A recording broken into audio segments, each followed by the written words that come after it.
Jadi khawatir apa yang dipresentasikan kemarin Pak Menkes ini menimbulkan kerugian pada masyarakat. Kami telah menandatangani persetujuan uji klinis fase 3 dan itu tidak perlu dikhawatirkan karena berdasarkan. Kemarin kami Komisi 9 melakukan RDP dengan Pak Menkes.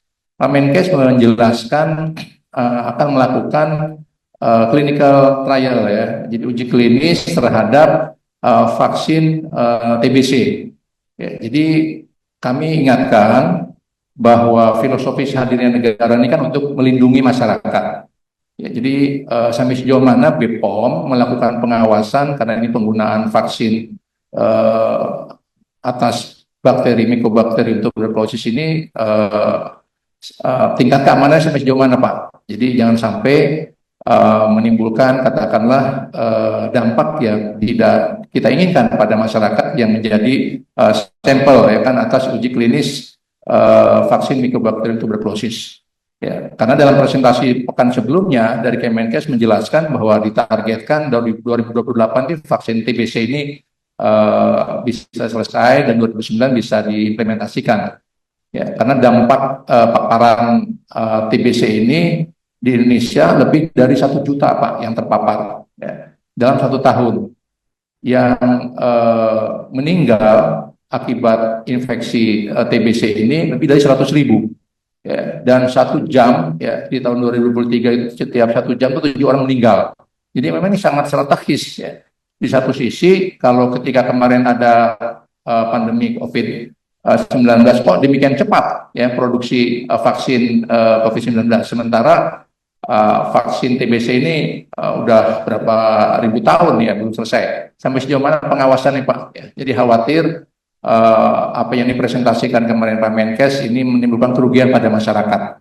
Jadi pada prinsipnya memang vaksin ini penting. Kira-kira sampai sejauh mana ini pengawasan ya, dari BPOM. Dan yang juga tidak kalah penting Pak, saya juga ingin menanyakan, ini sebetulnya sejalan ya dengan apa yang disampaikan oleh rekan saya Pak Ruhyat tadi, tentang rencana pemerintah untuk melakukan kerjasama dalam pengadaan vaksin TBC ya, M72 yang hari ini dibawa oleh Bill and Melinda Gates Foundation, seperti itu.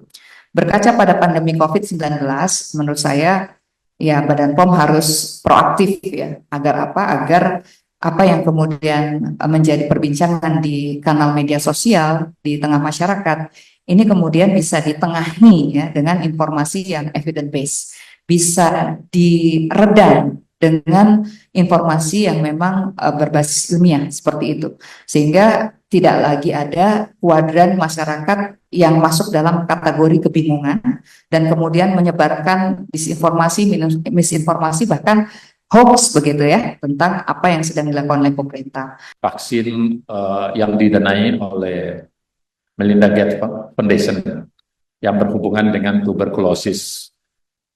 Saya juga ingin melaporkan bahwa hari ini kami menerima di pagi-pagi sebelum kami ke DPR bertemu dengan tim dari Bill Gates Foundation itu. Dan kita temukan bahwa yang pertama, izin uji klinik atau persetujuan izin uji kliniknya telah kami keluarkan. Uji klinik fase 3. Dan itu landasannya sangat kuat sebetulnya. Pertama, uji klinis, preklinis sudah dilakukan bertahun-tahun di Swiss. Kemudian dilanjutkan dengan uji klinis tahap 1 juga di Swiss dengan hasil yang menunjukkan aman. Kemudian pada uji fase 2 juga menunjukkan hal yang serupa, termasuk nilai dosis yang diberikan, termasuk persetujuannya untuk usia berapa diberikan. Intinya, berdasarkan hasil review Komite Nasional Evaluasi Obat Nasional di Badan Pengawas Obat dan Makawan yang dihadiri oleh para pakar yang independen dari seluruh Indonesia, memberikan rekomendasi bahwa uji klinis fase 3 bisa dilaksanakan Oleh karena itu, saya mau mendeklar bahwa kita mengerti konsen yang terjadi di lapangan, yang jelas berdasarkan penilaian Badan Pengawas Obat dan Makanan, kami telah menandatangani persetujuan uji klinis fase 3.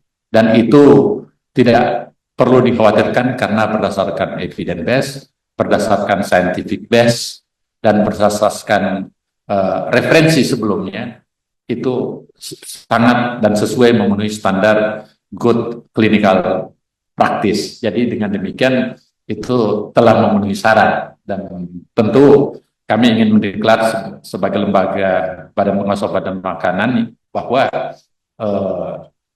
uji klinis ini sudah sesuai dengan aturan.